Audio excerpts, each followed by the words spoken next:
Hash oil సరఫరా చేస్తున్న అంతర్రాష్ట్ర ముఠా గుట్టు రట్టయింది. ₹1.5 కోటి విలువైన హ్యాష్ ఆయిల్ సరఫరా చేస్తున్న ముఠా సభ్యులను అరెస్టు చేశారు మల్కాజ్గిరి ఎస్ఓటీ పోలీసులు.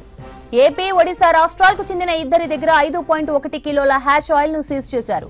సీజ్ చేసిన హ్యాష్ ఆయిల్ విలువ ₹1.5 కోటి విలువ ఉంటుందన్నారు పోలీసులు. ప్రధాన నిందితుడు ఒడిశాకు చెందిన దేబేంద్ర జోడియా కోసం గాలిస్తున్నామన్నారు. ఈ ముఠా హ్యాష్ ఆయిల్ ను ఒడిశా నుంచి హైదరాబాద్ కు తీసుకువచ్చి విక్రయిస్తున్నారన్నారు పోలీసులు. డ్రగ్స్ అక్రమ రవాణా నిరోధక చర్యలపై ప్రత్యేక దృష్టి పెట్టామన్నారు రాచకొండ పోలీస్ కమిషనర్. డ్రగ్స్ అక్రమ రవాణా విక్రయాల నేరాల్లో నిందితులపై కఠిన చర్యలు చేపడతామన్నారు. ఈ తరహా కార్యకలాపాలపై ప్రజలు పోలీసులకు సమాచారం అందించాలన్నారు రాచకొండ పోలీస్ కమిషనర్. తెలంగాణ రాష్ట్రాన్ని డ్రగ్ ఫ్రీ స్టేట్గా చేయాలనే ఉద్దేశంతో మనం అందరూ కృతజ్ఞతగా ఉన్నాం. ప్రభుత్వం కూడా దాని తగ్గట్టుగా గైడెన్స్, డైరెక్షన్స్ ఇవ్వడం జరిగింది. దీని మూలంగా continuous operation, information network buildup చేయడం, డిఫరెంట్ మెథడ్స్ను వాళ్ళు అడాప్ట్ చేసుకొని ఈజీగా ఇవిని స్మగుల్ చేయడం, ట్రాన్స్పోర్ట్ చేయడం, కన్జ్యూమర్స్కు అందించే విధంగా వీళ్ళు పెడ్లర్స్ ఉండడం, హ్యాండ్లర్స్ యాక్టివిటీస్ చేయడం మాకు దృష్టికి వచ్చినప్పుడు ఈ విధంగా ఇంటర్నెట్ నెట్వర్క్ను బిల్డప్ చేసినప్పుడు ఇంపార్టెంట్ బ్రేక్ త్రూ వచ్చింది. ఈరోజు 5.1 kg హార్స్ ఆయిల్ 1,15,00,000 వర్త్ ఉంటుంది. దీన్ని మనకు ఒడిషా కనెక్షన్తో ఉన్నటువంటి దేవేంద్ర జోడియా అతను ఒక CCL child in conflict with లా అతని ద్వారా ఇక్కడికి హార్స్ ఆయిల్ని హైదరాబాద్కు తరలించడానికి ప్రయత్నం చేశాడు. అతను హైదరాబాద్కు ట్రైన్లో చేరుకొని గట్కేసర్లో ప్రాంతంలో సస్పిషియస్ వేలో మూవ్ అవుతున్నప్పుడు our SOT officials already proper system, intelligence system నెట్వర్క్ను ఎస్టాబ్లిష్ చేస్తారు కాబట్టి ఈ మూమెంట్ మీద అవగాహన ఉంది కాబట్టి ఈ పిల్లవాడిని ఈ సస్పిషియస్ సిర్కమ్స్టాన్సెస్లో ఉన్నటువంటి పిల్లవాడిని పట్టుకున్నప్పుడు అతని దగ్గర 5.1 kg హార్స్ ఆయిల్ దొరికింది.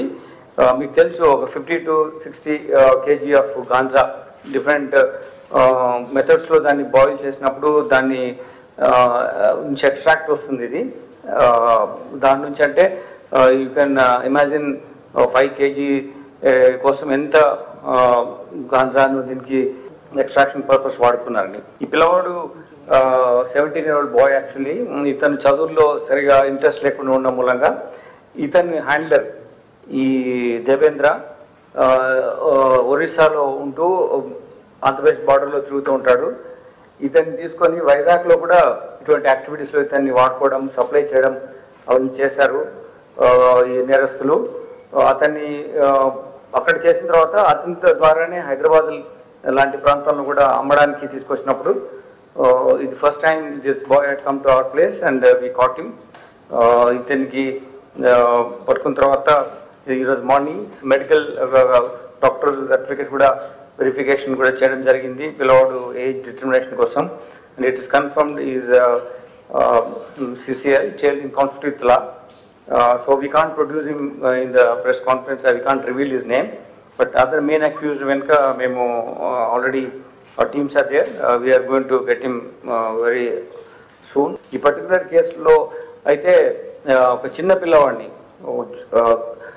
చైల్డ్ ఇన్ కాన్ఫ్లిక్ట్ లా అతన్ని ఆ పిల్లవాడిని తీసుకొని ఈ ట్రాన్స్పోర్టేషన్ చేయడం మూలంగా ఎక్కువగా సస్పిషన్ ఉండకపోవచ్చు అనే ఉద్దేశంతో అట్లా చేయడం, దాన్ని మన అధికారులు పక్కా ఇన్ఫర్మేషన్ నెట్వర్క్ బిల్డప్ చేసి పట్టుకోవడం జరిగింది. ఇట్లా ఇంకెవరెవరు ఇలా చేసినా మేము తొందరగానే పట్టుకుంటాం. Because once break through he's come up, ఇటువంటి ఇష్యూస్లో ఇన్వాల్వ్ అవుతున్న వాళ్ళందరినీ కూడా మేము వి గెట్ దోస్ పీపుల్. ఇంతతో ఈ పిల్లవాడితో వైజాగ్లో కూడా చిన్న చిన్న క్వాంటిటీలో గాంజాను ఈ హ్యాండ్లర్స్ దేవేంద్ర అతని ద్వారా ఇప్పించాడు. అదేవిధంగా హైదరాబాద్లో నెట్వర్క్ బిల్డప్ చేయాలని చూసిన సమయంలో ఆ నెట్వర్క్ బిల్డప్ కాకుండా మనం ఆపగలిగాం. అలా మనం కంటిన్యూస్గా ఒక వార్ లాగా వీటి మీద వేట్ చేస్తే సర్టన్లీ డ్రగ్స్ అవైలబిలిటీ తగ్గే అవకాశం ఉంటుంది. అలా over period of time we can eradicate.